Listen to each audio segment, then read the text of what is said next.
Hello everyone, I am your public head teacher baby Sharma. हम lesson कर रहे हैं सर्वोच्च न्यायालय के बारे में। सर्वोच्च न्यायालय के बारे में हम पढ़ चुके हैं, उच्च न्यायालय के बारे में पढ़ चुके हैं। उच्च न्यायालय में जब हमने अधिकार क्षेत्र के बारे में पढ़ा तो उसमें 5 तरह के लेख सामने हमारे आए थे। तो आज उन लेखों के बारे में हम डिस्कस कर रहे हैं और उन लेखों के अकॉर्डिंग एक क्वेश्चन और भी अराइज हमारा हो जाता है, तो साथ में वो क्वेश्चन भी आपका कंप्लीट हो जाएगा और वहाँ से उन लेखों के बारे में भी आपको नॉलेज हो जाएगी कि कौन सा लेख किस चीज़ के बारे में बताता है, उसका क्या मीनिंग है। तो क्वेश्चन क्या बनेगा हमारा कि भारत का सर्वोच्च न्यायालय मौलिक अधिकारों का संरक्षक है। इस कथन की विवेचना कीजिए। या फिर सर्वोच्च न्यायालय नागरिकों के मौलिक अधिकारों की सुरक्षा के लिए कौन कौन से लेख जारी कर सकता है। तो मौलिक अधिकार नागरिकों के व्यक्तित्व के सर्वांगीण विकास के लिए अत्यंत आवश्यक है। यदि कोई व्यक्ति, संस्था या सरकार नागरिकों के इन अधिकारों का उल्लंघन करने या हनन करने का प्रयास करती है तो उस व्यक्ति को अपने अधिकारों की सुरक्षा के लिए सर्वोच्च न्यायालय या उच्च न्यायालय की शरण में जाने का अधिकार है। सर्वोच्च न्यायालय में संविधान के अनुच्छेद 32 के तहत तथा उच्च न्यायालय में संविधान के अनुच्छेद 226 के तहत अपील करने का अधिकार है। यानी कि जब हमारे मौलिक अधिकारों का हनन होता है, हमें लगता है कि हमारे किन्हीं भी 6 मौलिक अधिकारों में से किसी एक का भी या फिर 2 का हनन हो रहा है, शोषण हो रहा है, तो हम सर्वोच्च न्यायालय या फिर उच्च न्यायालय में जा सकते हैं। सर्वोच्च न्यायालय में हम अनुच्छेद 32 के तहत जा सकते हैं और उच्च न्यायालय में हम अनुच्छेद 226 के तहत जा सकते हैं। संविधान के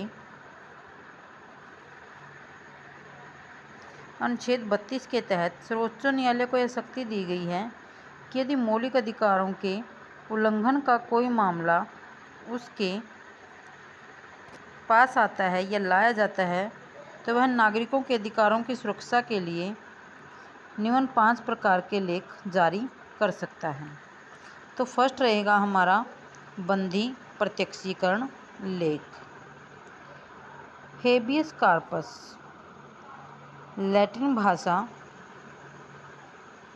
का शब्द है, यानी कि इस बंदी प्रत्यक्षीकरण को हम हेबियस कार्पस कहते हैं।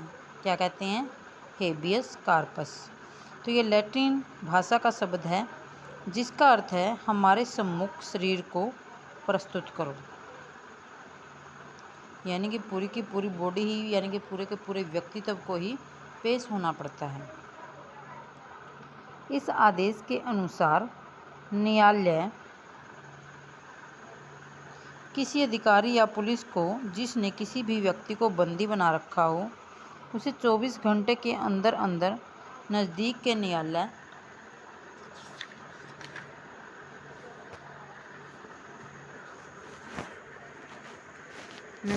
न्यायालय में प्रस्तुत करने के लिए कह सकता है, ताकि वह देख सके कि अमुक व्यक्ति, यानी कि जिसको बंदी बनाया गया है, को गैर कानूनी या असंवैधानिक तरीके से तो बंदी नहीं बनाया गया है।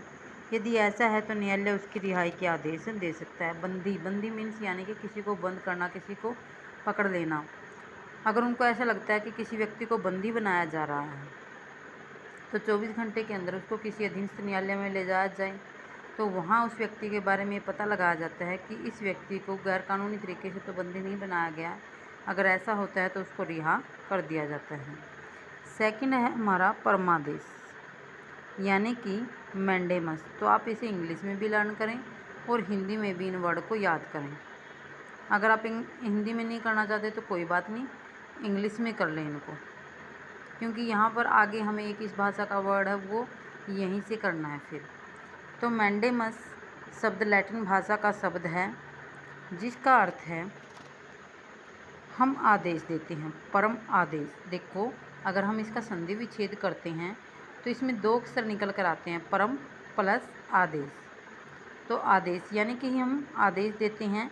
यह लेख न्यायालय द्वारा उस समय जारी किया जाता है जब कोई अधिकारी, कर्मचारी, संस्था या सरकार अपने उत्तरदायित्व का निर्वाह ठीक प्रकार से न कर रहा हो, जिससे नागरिकों के हितों का नुकसान हो रहा हो। परम आदेश यानी कि हम ऑर्डर देते हैं, हम आदेश देते हैं, ठीक है। तो इसमें जो न्यायालय है वो किसी अधिकारी को, कर्मचारी को या अपने अधीनस्थ न्यायालय को इस प्रकार का आदेश दे सकता है। थर्ड पॉइंट है मनाही, यानी कि इसका क्या अर्थ है? प्रतिषेध भी कह सकते हैं। प्रतिषेध मीन्स होता है रोकना। तो लैटिन इसका अर्थ है रोकना या मनाही करना। इस आदेश द्वारा सर्वोच्च न्यायालय या उच्च न्यायालय अपने निम्न न्यायालय को, यानी कि जो उससे नीचे के न्यायालय हैं, उसको आदेश देते हुए ऐसा कोई भी कार्य करने से रोक सकता है जो उसके अधिकार क्षेत्र से बाहर हो। फोर्थ है उत्प्रेषण लेख। लैटिन भाषा के सर्टियोरेरी का शाब्दिक अर्थ है प्रमाणित करना। इस प्रकार इसका अर्थ है कि अच्छी प्रकार सूचित करो, उस चीज़ के बारे में जो भी है उसके बारे में अच्छी प्रकार से सूचित करो। यह आदेश उच्च न्यायालय द्वारा अपने अधीनस्थ न्यायालयों को जारी किया जाता है, जिसके द्वारा निम्न न्यायालय को किसी अभियोग यानी मुकदमे के विषय में अधिक जानकारी देने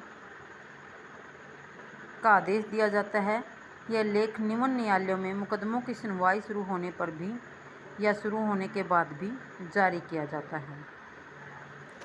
लास्ट है फिफ्थ अधिकार परीक्षा लेख, क्योंकि हम 5 प्रकार के अभिलेख सर्वोच्च न्यायालय जारी कर सकता है। तो लास्ट है अधिकार परीक्षा लेख, यानी कि पूछने का अधिकार। इसका अर्थ है कि किसके आदेश से अथवा किस अधिकार से यह आदेश न्यायालय द्वारा उस समय जारी किया जाता है जब कोई व्यक्ति ऐसे कार्य करने की कोशिश करता है जो उसके दायरे से बाहर का हो। इस लेख द्वारा उच्च न्यायालय व सर्वोच्च न्यायालय किसी व्यक्ति को पद ऐसा ग्रहण करने से रोक सकता है जिसके लिए वह कानूनी रूप से योग्य नहीं है। तो इस प्रकार कहा जा सकता है कि भारतीय न्यायालयों को प्राप्त अधिकार नागरिकों के अधिकारों को सुरक्षित करते हैं। ये न्यायपालिका का ही प्रभाव है कि भारत में कोई व्यक्ति, संस्था या सरकार जब जब व्यक्ति के अधिकारों का हनन करती है तो न्यायालय उसे सुरक्षा प्रदान करता है। इस प्रकार भारतीय संविधान में इन लेखों को सम्मिलित करके व्यक्ति की स्वतंत्रता सुनिश्चित कर दी जाती है। तो ये 5 तरह के लेख हैं जिस सर्वोच्च न्यायालय भी अनुच्छेद 32 के तहत इनको जारी कर सकता है, और जो सर्वोच्च उच्च न्यायालय है वो 226 के तहत इन अधिकारों के, यानी कि 5 प्रकार के जो बंदी प्रत्यक्षीकरण लेख हैं और तो उनको जारी कर सकता है।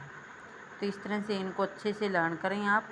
नेक्स्ट जो हम फिर करेंगे वो करेंगे कि संवैधानिक प्रक्रिया में भारतीय सर्वोच्च न्यायालय की भूमिका क्या होती है। तो इसको अच्छे से लर्न करें। ओके।